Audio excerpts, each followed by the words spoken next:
श्री राधाकृष्ण दोस्तों, आप सभी का आपके अपने चैनल पोस्ट अप्रोच अकेडमी में एक बार फिर से स्वागत है।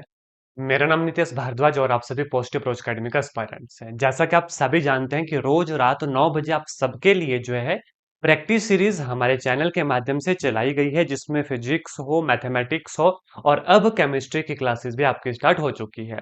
अगर चैनल के ऊपर नए हैं तो चैनल को सब्सक्राइब कर लो और इस टाइम को नोट कर लो, रोज रात 9 बजे आपकी क्लासेस होगी तो मतलब होगी। और जो पुराने एस्पायरेंट्स हैं वो तो जानते ही हैं। तो चलिए भाई, बिना वक्त गवाए आज के सेशन को शुरू करते हैं और देखते हैं कि सबसे पहला एमसीक्यूज हमारे पास क्या रहेगा। आज हम करेंगे फिजिक्स के एमसीक्यू। ठीक है, सबसे पहला एमसीक्यू देखिएगा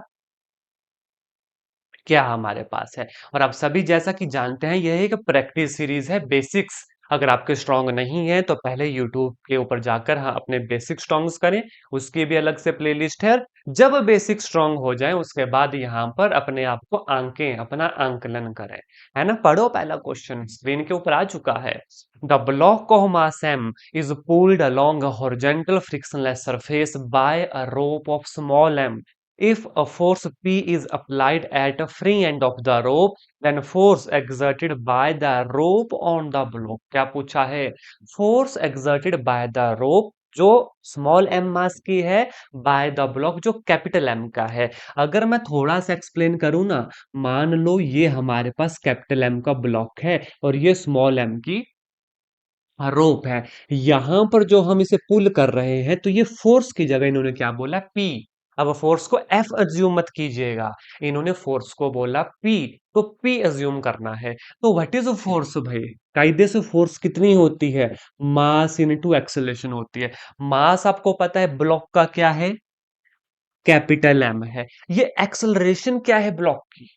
ये एक्सेलरेशन ही यहां पर हमें देखना पड़ेगा। What is the acceleration? देखो भाई, आप जानते हैं force that is equal to mass into acceleration. जहां पर एक्सेलरेशन होती है फोर्स ओवर मास। अब यहां पर मास कितना है? देखो, ब्लॉक का मास प्लस रोप का मास, वही तो एक्सेलरेशन निकलेगी वहां से। तो कैपिटल एम जमा स्मॉल एम। समझ गए मेरी बात? तो अब हमसे पूछा था क्या? Force exerted by the rope on block, on block, block का mass m into acceleration, that is कितनी? p बटे स्मॉल m जमा कैपिटल M। कौन सा ऑप्शन है हमारे पास? Option number D will be right answer. बड़ा ध्यान से देखना क्वेश्चन, ऐसे क्वेश्चन कंफ्यूजन पैदा करते हैं। अगर क्वेश्चन अच्छे से पढ़ा, उसको समझा, तभी जाकर इसका आंसर आप कर पाओगे। Question clear? आगे चलूं? चलेंगे दूसरे एमसीक्यू के ऊपर। The kinetic energy of a body of mass 1 kg is 12.5 kg meter square second inverse square. Its momentum in unit of kg meter second inverse. इसका मोमेंटम पूछा है तो हमें पता होना चाहिए कि what is the relationship between the kinetic energy and the momentum. अरे भाई, मैं अपनी पहली क्लास से बताता आ रहा हूं और आज तो 40 प्लस क्लासेस हो चुकी हैं। अगर अभी तक रिलेशन भी पता नहीं है ना, उसके ऊपर फिर मैं कुछ नहीं कह सकता। लेकिन अगर आपने मेरी सारी क्लासेस लगाई हैं तो दोनों के बीच का रिलेशन आप बखूबी जानते हैं। लिखूं what is the relationship between kinetic energy and momentum? क्या आपने ये पढ़ा है? That is equal to 2 me, where E is kinetic energy. मैंने शॉर्टकट लिख दिया। कहां से निकला? बेसिक क्लासेस देखो, आज एक्सप्लेन नहीं करूंगा, है ना, लेकिन एक्सपेक्ट करता हूं कि सभी को ये चीज आती है। इन्होंने क्या बोला? Kinetic energy of a body of mass 1 kg, mass 1 kg, mass 1 kg, ठीक है, इज 12.5, इज 12.5। काइनेटिक एनर्जी भी डाल दी। मोमेंटम पूछा है, कितना आ गया? 5 दूए 10, 2 दूए 4 और 1 5, 2 और 1। एक बार फिर से चेक कर लो, 5 दूए 10, 2 दूए 4 और 1 5, और ये 2 आ गया। 2 यहाँ पे डेसिमल। तो मोमेंटम कितना आ गया? अंडर द रूट ऑफ 25, जो कितना हो गया? 5 हो गया केजी मीटर सेकंड इनवर्स, है ना। यहाँ पे कैलकुलेशन कर लो भाई, under the root of 25 is 5। समझ गए मेरी बात? क्या किया हमने? रिलेशनशिप निकाला किस किस के बीच का? काइनेटिक एनर्जी और पोटेंशियल के बीच का। कहां से निकला? बेसिक क्लासेस देखो, या अदरवाइज सीधा याद करो, P square is equal to 2 m। इसे ऐसे भी लिखते हैं इस रिलेशन को, E that is equal to P square over 2 m। जहां पर kinetic energy half M V square, momentum mass into velocity. हर चीज पता होनी चाहिए, बारीकी से पता होनी चाहिए, तभी इन एमसीक्यूज को करने का फायदा है ना। Next MCQ, potential energy can not be expressed in. भाई पोटेंशियल एनर्जी को किस वाले ऑप्शन से एक्सप्रेस नहीं किया जा सकता? Option A joule, option B newton metre, option C newton second, option number D watt second. बताओ मुझे, 20 सेकंड देता हूं।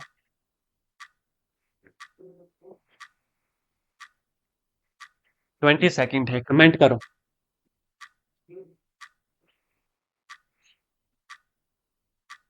ऐसे क्वेश्चन से ना घबराना नहीं है। देखो बड़े ध्यान से सुनो, सबका ध्यान यहाँ पे, सभी का ध्यान यहाँ पे।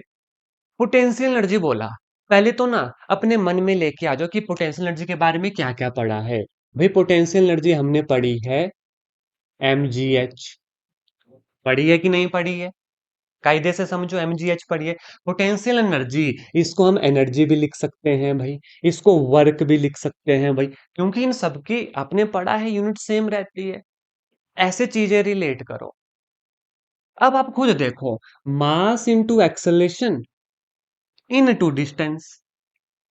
मास into acceleration is a force, force into distance, वो तो वर्क डन होता है।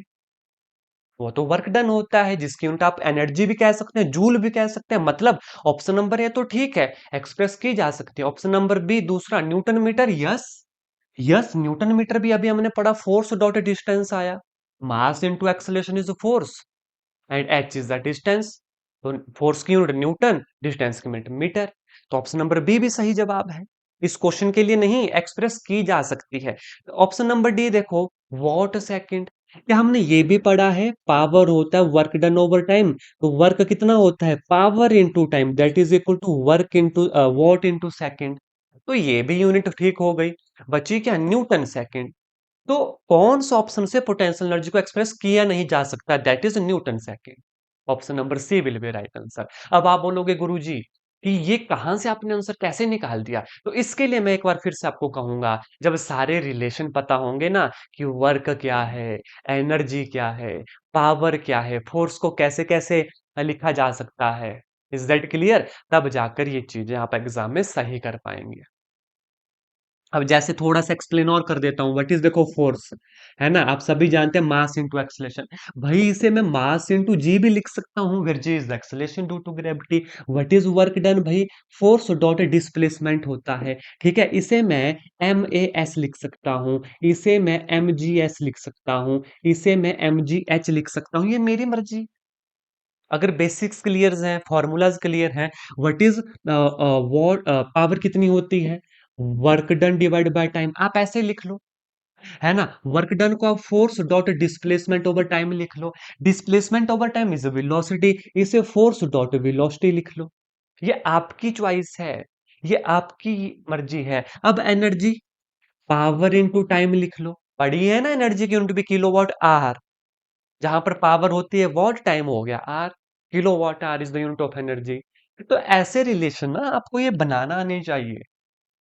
और ये आएंगे कब, जब वो पढ़ा होगा बेसिक्स। नहीं पढ़ा, डिस्क्रिप्शन में जाओ, फिजिक्स की प्लेलिस्ट का लिंक मिल जाएगा। और एक चीज और बता दूं, केमिस्ट्री की क्लासेस भी स्टार्ट हो चुकी है आपकी, ठीक है, इसी समय के ऊपर। अगर आप चाहेंगे तो डेली भी केमिस्ट्री की क्लासेस आएगी, डेली हम 2 क्लासेस ले लेंगे। तो उसके लिए क्या करना है, कमेंट करके बताइएगा, क्या दोनों क्लासेस एक दिन में चाहिए, एक को 9 बजे, एक को 9:30 बजे, या डेली एक एक क्लासेस हम लेकर आए? तो जो मेजोरिटी कहेगी ना, उसके ऊपर अमल किया जाएगा। ठीक है, तो कमेंट करके हमें बताना है कि केमिस्ट्री क्लासेस डेली चाहिए इन क्लासेस के साथ, या सेपरेट सेपरेट से चाहिए। चले नेक्स्ट एमसीक्यू के ऊपर। मजा आ रहा है, समझ आ रहा है, थोड़ा सा कॉन्फिडेंस बिल्ड हो रहा है कि हाँ जो पढ़ा है क्वेश्चन आ रहे हैं उससे हमें, और आइडिया भी लगेगा कि किस तरीके के क्वेश्चन आएंगे। ये देखो बेहद आसान क्वेश्चन, टू वेक्टर भाई, A and B are right angle to each other if. अगर ये आपने नहीं किया ना, देन तो फिर समझ लो कि बेसिक्स को कम से कम 3 बार पढ़ना है। Two vector right angle to each other, 90 degree का कौन होना चाहिए, A dot B cos 90 degree, cos 90 degree is, बताओ कितना होता है, या 0 डिग्री, बताओ मुझे क्या होगा। ए जमा B zero, A minus B zero, A cross B zero और ए डॉट बी जीरो। भाई cos 90 zero, A dot B A B cos theta cos 90, that is a zero. Option number D will be सही जवाब। चलें आगे। अब ए cross B कितना होता है? ये ए बी साइन थीटा होता है। अब इसमें एंगल की वैल्यू आनी चाहिए। ठीक, चलेंगे। इस क्वेश्चन के ज्यादा स्ट्रेस तो नहीं दूंगा, आगे लेकर चलूंगा। What is dot product of two vector of magnitude 3 और 5 if angle between them is 60 degree? अब बोलो भाई, क्या मुझे बताना पड़ेगा व्हाट इज डॉट प्रोडक्ट किन दो वेक्टर का? ए बी कॉस थीटा है। इसको तो आंखें बंद करके आप सॉल्व कर सकते हैं कि नहीं? बताओ मुझे। हो जाएगा question. A dot B, A B कितना है? 5 3 15 गुना cos 60 डिग्री, cos 60 डिग्री 1/2, यानी कि 7.5 will be right answer. 7 2 14, 5 2 10, option number C. ऐसे क्वेश्चन के आंसर तो ना चिल्ला चिल्ला के बोलते हैं, हमें टिक कर लो, हमें टिक कर लो। फिर भी गलत टिक कर लेना तो उसमें किसकी कमजोरी? आपकी प्रैक्टिस की। और अभी समय है, प्रैक्टिस कर लिया तो ऑप्शन अपने आप चिल्लाएंगे कि मेरे को टिक कर ले, मेरे को टिक कर ले। चलें नेक्स्ट एमसीक्यू के ऊपर। चलें, चलो नेक्स्ट एमसीक्यू देखना। Two bodies of mass m and 4m are moving with equal kinetic energy. The ratio of their linear momentum. भाई अब फिर से रिलेशन आ गया कि काइनेटिक एनर्जी पे कंडीशन लगी है, रेसो पूछी उनके लीनियर मोमेंटम की। ये जो काइनेटिक एनर्जी और लीनियर मोमेंटम है ना, ऐसा समझ लो एक दूसरे के लवर्स हैं। कभी भी अकेले नहीं मिलेंगे, हमेशा साथ में मिलेंगे। और इनसे क्वेश्चन पूछा जाता है। काइनेटिक एनर्जी मोमेंटम नहीं याद? कर लो फिर से। What is P square? भाई अभी मैंने बोला था 2m into kinetic energy. What is momentum? 2m under the root kinetic energy. तो P1/P2 अगर मैंने दो ले लिए ना, तो कितना आ गया? 2m1e बटे 2m2e। अब इन्होंने बोला काइनेटिक एनर्जी बराबर है, तो चलो भाई काट पीट के साइड करो, हमें जिसकी जरूरत नहीं क्यों लिखें। हमने रिलेशन निकाल दिया m1/m2, क्योंकि इन्हीं दो के ऊपर कंडीशन लगी, इन्हीं दो के ऊपर कंडीशन लगी। अब एक को बोला m, दूसरे को बोला 4m, तो इसको m लिखो, इसको 4m लिखो। m से m cancel, under the root of 1/4 जो होता है 1/2 इंप्लाइज 1:2। कौन सा ऑप्शन? ऑप्शन नंबर सी। पुकार पुकार के कह रहा है कि टिक कर लो मेरे को। कर लिया जाए tick. Option number C will be right answer. Tick कब होगा? एक बार फिर से कहना चाहूंगा, फिजिक्स में अगर आपका फॉर्मूला क्लियर नहीं, देखो फॉर्मूला कहां से निकला वो काम +2 में किया जाता है। फॉर्मूला अप्लाई करना ये एग्जाम में किया जाएगा। तो एक बार फिर से कहता हूं, बेसिक्स बहुत जरूरी है स्ट्रॉन्ग करना। डेली पढ़ो बेसिक्स, बहुत समय है। और साथ के साथ इस प्रैक्टिस सीरीज को लगाओ। हाँ दोस्तों, अगर आप हमारे पेड बैचेस से पढ़ना चाहते हैं तो वो भी अवेलेबल है। ये रहा नंबर, मैसेज करो, डिटेल्स लो, एनरोल हो और बेसिक स्ट्रॉन्ग करो। बेसिक स्ट्रॉन्ग्स हैं, यूट्यूब से पढ़ो, प्लेलिस्ट पड़ी है, उसके साथ साथ प्रैक्टिस सीरीज लगाओ। अब मेहनत तो करना पड़ेगी भाई, हैं? आपके समय का ये थोड़ा सा इन्वेस्टमेंट ना आप ही को फ्यूचर में अच्छा रिटर्न लाके देगा। ठीक है, अब आपको सोचना है कि आपको रिटर्न कहां से चाहिए, किस तरीके से चाहिए, कितना चाहिए। आगे next MCQ. The unit of power in SI is equivalent to. अब आप फिर से फंस जाओगे कि गुरुजी कैसे करें, हमें ये तो पता था कि पावर की यूनिट होती है वॉट। चलो भाई ये तो हमने पढ़ा है बिल्कुल कि भाई पावर की यूनिट है वॉट। अब ये क्या कर लें कि किसके बराबर है? तो मैं कहूंगा, पॉजिटिव अप्रोच एकेडमी के एस्पायरेंट्स हो, ऐसे तो जाने नहीं देंगे। ऑप्शन अपने आप बोलेगा कि मुझे टिक कर लो। कैसे बोलेगा? ध्यान से सुनो। आपको भले ही आता है, बहुत अच्छी बात है। जिन एस्पिरेंट्स को नहीं आता वो कैसे सॉल्व करेंगे, ध्यान से सुनना मेरी बात को। देखो पावर होती है वॉट, नहीं पता कि ये क्या डायमेंशनल फॉर्मूला, क्या यूनिट इसकी, तो देखो बड़े ध्यान से, what is power? Work done over time, यही होती है। अब वो स्पाइनेट्स जिनको यहीं पे पता है, अब देखो ना कई को पता होगा वर्क की, तो मैं सबके काम हिसाब से आपको बढ़ाऊंगा। तो वर्क सभी जानते हैं, इसका dimensional formula ml square t-2/t कितना बन गया? ml² t-3 कितना हो गया, मास का केजी, लेंथ का मीटर स्क्वायर, टाइम का s-3 कितना हो गया, KG metre square s-3, KG metre square s-3। Option number C will be सही जवाब। चलो भाई, हमने ये अज्यूम कर लिया कि आपको वर्क डन का भी नहीं पता था, कोई बात नहीं। ठीक है, यहां तक हमें नहीं आता, इसके एक स्टेप आगे चलो। What is work done, force dot displacement over time. अब ये तो आता होगा, फोर्स का ml t-2 टी बटे कितना आ गया, बटे टी, इससे ये कट गया, या कुछ गड़बड़ कर दिया हमने। Work done force dot displacement, what is force, mass into acceleration, what is force, mass into acceleration. तो m इंटू एक्सेलरेशन, LT-2, ठीक है, इंटू डिस्टेंस, माफी चाहूंगा, डिस्टेंस इज L। तो यहां से भी वही बन गया, कितना, ml² t-2 बटे टी, देखो ये आ गया। अब मैं बोलता हूं चलो यहां पे भी नहीं पता तो इसको थोड़ा सा और तोड़ दो भाई, what is force, mass dot acceleration into distance over time. अब यहां तो कर लोगे। तो ऐसे अगर चीजें तोड़ ली जाए ना, आपसे डायमेंशनल फार्मूला पूछें, आपसे यूनिट पूछें, या इस तरीके से यूनिट पूछें, केजी में, मीटर में, सेकंड में, आप कैपेबल हो करने के लिए। I hope you got my point. अगर आप मेरा पॉइंट पकड़ पाए तो मुझे कमेंट में यस आपसे चाहिए, जैसा कि आप सभी हर क्लास में बहुत अच्छा रिस्पॉन्स करते हैं, तो इसमें भी आपने करना है। और साथ में मुझे ये भी बताओ कि जो कि केमिस्ट्री की क्लासेस आपकी शुरू हो चुकी हैं, प्रैक्टिस सीरीज, क्या वो डेली साथ में चाहिए, या अलग अलग डे पे हम जो है उन्हें लेकर आए, जैसे कि फिजिक्स मैथमेटिक्स चला है, या दोनों चाहिए, एक को 9 बजे फिर हम करेंगे, एक को 9:30 बजे करेंगे, जो आप कहोगे, आपका हुक्म सर आंखों पे होगा। ठीक है, नेक्स्ट MCQ, लेकिन उसी में मत खो जाइएगा कि सर ये दे दो, सर ये दे दो, ये दे दो, ये दे दो, भाई पढ़ो भी, पढ़ो भी। कमेंट करते हैं तो मुझे पता लग जाता है कौन सा एस्पिरेंट्स पढ़ता है, कौन सा डेली क्लास लगाता है। 9 बजे का टाइम है, अगर नए एस्पिरेंट्स हो, और वीडियो को लाइक करो, और हाँ, बेल आइकन को जरूर प्रेस करो, डेली नोटिफिकेशन मिलेगी, या टेलीग्राम के ऊपर ज्वाइन करो हमें, वहां पे लिंक पहले आ जाता है। आप क्वेश्चन देख लो। If momentum of body is double kinetic energy increase by. अब आपको खुद बोलना कि ये फॉर्मूला बताया है कि नहीं, बस पहले मुझे ये बताओ, यस और नो, क्या ये फॉर्मूला बताया है, अगर मोमेंटम डबल होता है काइनेटिक एनर्जी कितनी होती है। अब मैं डायरेक्ट लिखूंगा भाई, डायरेक्ट लिखूंगा, 100 + n/100 का स्क्वायर माइनस 1 × 100 परसेंटेज, परसेंटेज, ये फॉर्मूला याद करना पड़ेगा। मोमेंटम के लिए इसका उल्टा, मोमेंटम के लिए इसका उल्टा रूट लगता है, बताया है मैंने ऑलरेडी। चलो भाई, ज्यादा बात नहीं करूंगा, इस फॉर्मूला की ऑलरेडी पढ़ा हुआ है। तो 100 जमा कितना इंक्रीज हुआ है, the momentum of a body is double if kinetic energy is increase by. अच्छा, क्या पूछा है हमसे, if the momentum of body is double,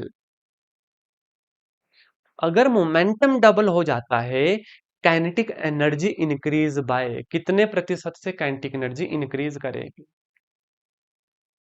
आराम से पढ़ो question. If momentum of body is double, for example, अगर मोमेंटम हमारा है 100, तो मोमेंटम हो गया 200%। कायदे से समझना, momentum of a body is increase by is, momentum body is double, it's kinetic energy increase bye, momentum को क्या करना है, डबल करना है, तो काइनेटिक एनर्जी कितने हिसाब से इंक्रीज होगी। आप इसको इस तरीके से भी कर सकते हैं, या दूसरा तरीका कि what is the relationship between momentum P square that is equal to 2 me, यहां से भी कर सकते हैं कि मोमेंटम को एक केस में डबल कर दो, और बताओ कितना प्रतिशत इंक्रीज किया। ठीक है, अब डबल होता है कैसे होगा, 2 का डबल 4 हो गया, मतलब 100% इंक्रीज किया, 100% इंक्रीज किया, तो डालो यहाँ पे 100%, 100 × 100, 200, 200/100, दो, दो का स्केयर 4, 4 - 1, 3, 3 × 100, 300% है कोई ऑप्शन हमारे पास, yes we have our option number C will be right answer. क्या है, ऑप्शन नंबर सी हमारा सही जवाब है। आगे लेकर चलूंगा, नेक्स्ट क्वेश्चन देखना। A ball whose kinetic energy is E is projected at an angle of 45 degree to a horizontal. Kinetic energy of the ball at the highest point. भाई हाईएस्ट पॉइंट पे मैंने कितनी बार कहा है, वेलोसिटी के दो component, one is vertical that is zero, one is horizontal cos theta वाला that is some value. Horizontal, एक बार फिर से सुनना, किसी भी वर्टिकल पॉइंट पे, मान लो ऐसे किसी ऑब्जेक्ट को किसी एंगल पे फेंका है, उसके हाईएस्ट पॉइंट पे दो वेलोसिटी के कंपोनेंट, वन इज वर्टिकल जो जीरो साइन थीटा वाला, one is horizontal component that is cos theta वाला। तो देखो पहले what is E, half M V X cos of theta का स्केयर होता है, तो स्केयर कर दिया भाई। ठीक है, कितना बना ये, 1/2 m, वी स्केयर तो वी स्केयर होगा, कॉस 45 डिग्री 1/√2 होता है, 1/√2 होता है। ठीक है, मैं वैल्यू पुट कर रहा हूँ अब ई डैश की, वी एक्स का वी का स्केयर कॉस थीटा 1/√2 का स्केयर दैट इज 1/2, तो ये कितना बना, E/2, क्योंकि ये तो देखो हमारे पास ई है, तो E/2 कौन सा ऑप्शन, option number C will be right answer for this question. Is that clear? कुछ नहीं करते, फॉर्मूला लिखते हैं, जो कंडीशन दी होती है वो अप्लाई की जाती है। नेक्स्ट एमसीक्यू, आप सबके लिए homework question. The particle of mass m has the momentum p, its kinetic energy will be, kinetic energy क्या होगी, मैंने कहा था ना momentum and kinetic energy are the lover of each other. इनके ऊपर क्वेश्चन बनेगा, रिलेशन याद करो, एमसीक्यू की प्रैक्टिस करो। Option A M P, option B 2p square over m, option number C p square over m, और option number D p square over 2m। Comment करके हमें जरूर बताइएगा। आशा करता हूँ जितने एमसीक्यूज आज करवाए गए, मोस्ट ऑफ द एमसीक्यूज आपको आते होंगे, नहीं आते थे तो आपने प्रैक्टिस की, इस क्लास के बाद इस क्लास को अगेन देखिएगा, क्वेश्चन खुद से सॉल्व कीजिएगा, है ना। और चैनल के ऊपर नए हैं, चैनल को सब्सक्राइब कर लीजिए, 9 बजे के टाइम को नोट कर लीजिएगा, और 3-4 क्वेश्चन होमवर्क दिए हैं, सबका कमेंट मुझे कमेंट बॉक्स में चाहिए। Is that clear? मिलूंगा कल आपसे इसी समय के ऊपर नए एमसीक्यूज के साथ। तब तक हंसते रहिए, खेलते रहिए, मुस्कुराते रहिए, और हाँ, पढ़ते भी रहिए और प्रैक्टिस करते रहिए। धन्यवाद दोस्तों। जय हिंद, जय भारत।